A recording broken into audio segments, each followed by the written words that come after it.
Today, we're going beyond customer service and talk about how to wow your guests, which is like customer service on steroids. So you're not going to want to miss this video because it's loaded with awesomeness and some great tips and crack. Okay, fine, there's no crack unless you bring your own. I'm not buying you crack because I love you. You're welcome. Hey, how we doing today? It is Dave Allred, the Real Barman here. So to start things off, yes, we all know about customer service and how important it is. But today I'm not talking about customer service. We're going to take things to a whole new level, an elite level, which is where you want you and your business to be. All right, I'm talking about wowing your guests. Okay, I'm going to give you 4 ways to wow your guests to really help you out. But what does wowing your guests mean exactly? Well, it means having an element of surprise and the unexpected, because the unexpected is exciting. Okay, but more importantly, it's memorable. Okay, in a day and age when people spend more intimate time with their phones and computers than they do face-to-face with an actual person, human interaction, like meaningful interaction, has become sporadic at best. Okay, when someone or an entire company, like a restaurant, takes the time to show that they care about you, that they're thinking about you and your happiness, it feels unique and rare. Okay, it makes you feel special, and feeling special is no small thing. Okay, not to mention, people love to share their unexpected, memorable experiences with others. Okay, and the next time they want a great place to eat or drink, whose bar or restaurant will pop up at the top of their mental Rolodex? And if you don't know what a Rolodex is, then you're probably too young to watch this video. Go to bed. Right? So back in 2001, which was a while ago, but it's still relevant today, there was a study done by Emory University on how the human brain reacts to predictability versus unpredictability. And I'm not going to bore you with the nitty-gritty details, but the gist of the study found that the brain finds the unexpected pleasure far more rewarding than expected pleasure.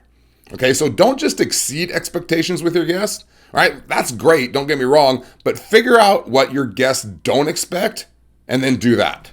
Surprise leaves a lasting imprint on their brains. And before we get to these 4 great ways to wow your guests, I want you to remember that the unexpected works both ways. All right, there's good unexpected and there's bad unexpected. All right, for example, my family and my best friend's family recently went to Tahoe. All right, there's 8 of us total, and we go there a lot to hang out. All right, and on this particular occasion, this was like 3 weeks ago, we went to a place called Aleworks. And we've been there before. It's kind of a cool beer and pizza place with outdoor seating and fire pits.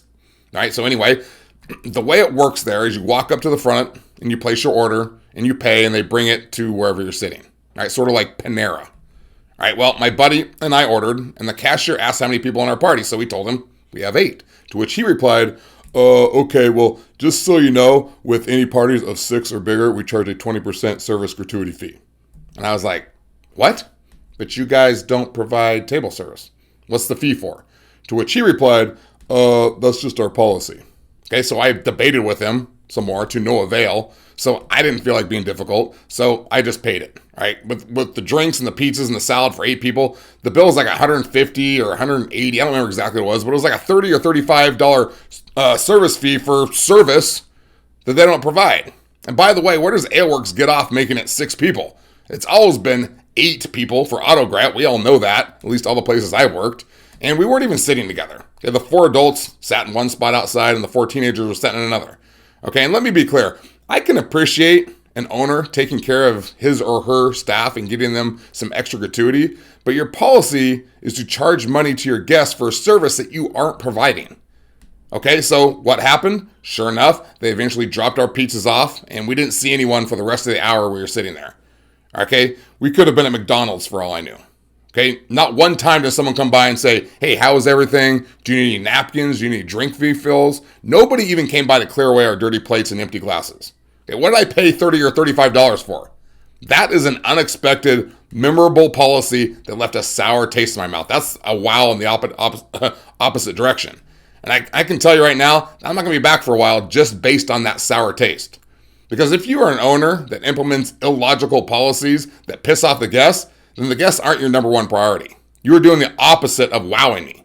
Okay, on the other end, a couple years ago, I was at a restaurant with my wife, and we were at the table next to us were a husband and wife and maybe like an 8-year-old daughter. Okay, and when it came down to order, the little girl wanted a corn dog, which was not on the menu. Okay, in fact, they didn't have a kids menu at all, so I'm not sure why the ding-dong parents brought her there in the first place. But eventually, after some pouting and grumbling, the daughter agreed to have the cook make her a grilled cheese sandwich. Okay, well, eventually their food arrived, and the server set down the 2 adult meals for the selfish parents who took their 8-year-old daughter to an adult restaurant with no kids menu. But then, to their surprise, the server set down a plate not with a grilled cheese sandwich, but a corn dog and fries. All right, and this little girl's eye just about popped right out of her head right onto the table, and her mouth was open wide with like the biggest smile you've ever seen, and same with the parents. All right, they just couldn't believe it. The server had run across the street to a sports bar and ordered a corn dog and fries from them and paid for it with her own money just so she could please her guests. I mean, are you fucking kidding me? I was like so jealous that I had never thought to do something like that when I was serving and bartending. Unexpected surprise. I can guarantee you that story was shared with just about everyone these people knew. And now it's even being shared by the guy who was sitting next to them to all of you out there 2 years later. All right, do you see the difference? The corn dog, wow, that's good. Tacking on a 20% service charge based on the number of people in your party, then providing absolutely no service, even though service was paid for, that's bad. All right, that doesn't make me feel like you care about me and my friends and my family. I feel like I've been gypped and swindled. All right, one creates customers for life, the other drives them away. Okay, so story time over. Let's look at a couple ways, 4 ways to be precise, that you can use to come up with your own ideas on how to wow your guests each and every day. All right, number 1, table touches. Okay, as a manager and owner, walk around to take the time to get to know your guests. All right, I know this is not a new concept, but do you do it? I mean, do you really do it? And I'm talking about meaningful, genuine conversation, not like, everything okay here? Okay, great. And then you just walk away to the next table.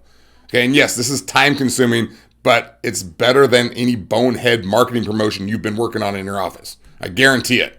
All right, so get out from behind your desk and stop expecting your staff to do everything. Nothing makes us feel more special than when someone takes the time to know and understand our interests. And when that someone is the owner or a manager, it elevates that feeling tenfold. It puts you in that down-to-earth category. All right, someone not too good to take a minute to talk to the people who are making this whole thing work. Right, like professional athletes that won't sign autographs lose my respect. I mean, I get they can't do it all the time. All right, but the snobby ones that think they're too cool and don't have to, those fans are paying for that Lamborghini you're driving all around and the 6 bottles of Patron you ordered for bottle service at the club last night. All right, be grateful and get to know them better. If you want, I have a video on table touches right up top here, and you can check that out if you want. All right, don't underestimate the power of intimate, face-to-face interaction and general interest in the people who come, the people who come in to have a great experience at your restaurant. All right, they're paying for everything that you're making. All right, number 2, creating novelty experience. Novelties are memorable.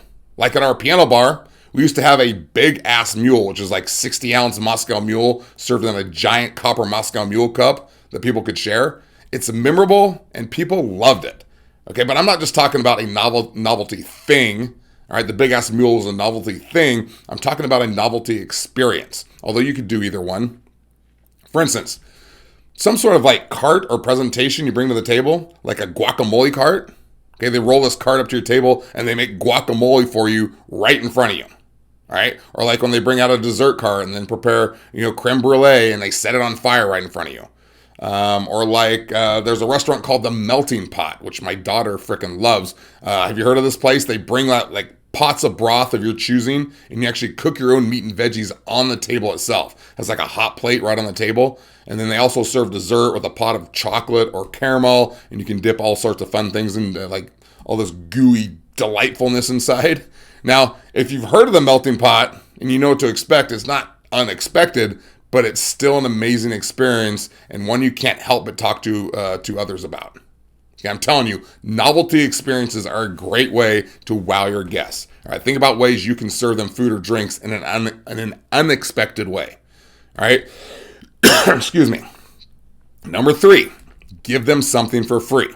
Now, this isn't like a brilliant scheme here. You have to be careful with this. You can't just walk around handing out free shit to everyone, or you're going to go down hard and be out of business. Okay, but if you use this tactic strategically, you can really grow your repeat customers. For instance, the TAFR marketing strategy that I've talked about in the past is a great way to build repeat customers and to wow them with your generosity. Okay, this involves providing something for free to new customers, all right, not existing customers, to get them to come back again. And you do this 3 times for the same guest, and once they've been there 3 times, there's something like a 70% chance that they will now become a regular. Whereas if they're only there once, there's only like a 25% chance they'll come back. Okay? And the trick here is to be super cagey about it. So during a table touch, you might be talking to the family, and maybe you decide you really like them and you want them to come back again. Okay? So when your conversation kind of wraps up, you start to walk away, but then you turn back as if you just thought of it. And you say, hey, you know what? You guys are amazing. I want you to come back and try our famous blank, whatever appetizer or main dish that you think they'll really enjoy, like a home run dish. So you pull out a business card from your pocket.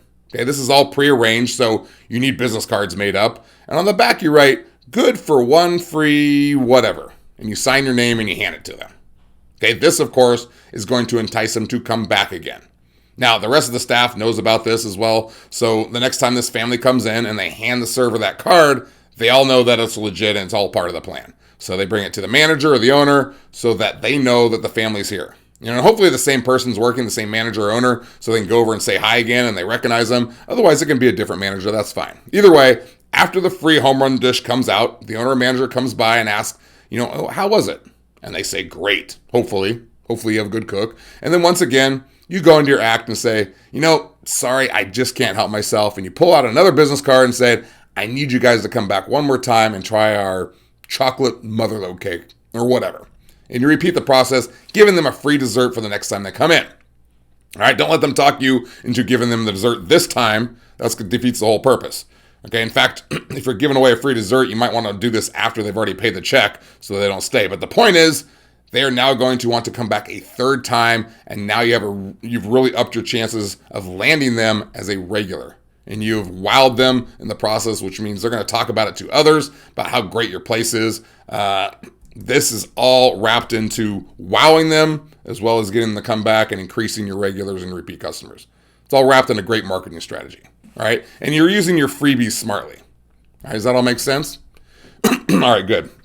I know I ran through that quickly, but we've got things to do, man. Number 4, empower and praise your staff. And I know this one isn't like wowing your guests directly, but it's mega important ingredient for the wow recipe to work, all entangled in this strategy and the plan. Okay, this ties in with your culture, but if you get your staff involved with this, your wow factor will go through the roof.